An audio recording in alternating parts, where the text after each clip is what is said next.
One of my last kind of pieces of guidance when I resigned was that the Alberta Prosperity Project needed to not do any events, not spend any money, just maintain a network of dedicated Alberta patriots so that when the time was right, we could activate the network and educate the people as to what we needed. We were doing events when I was interim CEO, and there was 20, 30, maybe 60 people in a room, but not like this. So here's a funny part. Well, you might think, some won't think it's funny. Do you remember when my friend Donald was talking about Canada, the 51st state? Yeah. Do you remember when you first heard that, when you read those things and you saw that picture of Donald Trump standing on a mountain with a Canadian flag looking over Canada, the new state?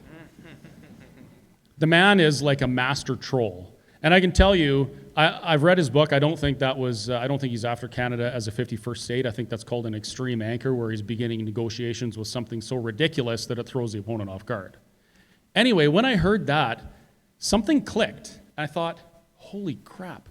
The President of the United States is identifying that Canada is so weakened, and a threat to the United States security, by the way, that we should consider becoming a state.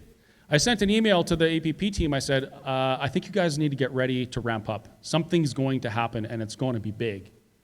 And many people agreed, and they started trying to build the group again. When the federal election was won by Mark Carney and his group of liberal lunatics, things blew up. The intent to vote yes, which if you haven't signed yet and you're on board with Alberta Independence, you need to do that. You can see the table at the back. That went from 15,000 people to, I can't even remember what it was in the first day. It was 100 and some odd thousand.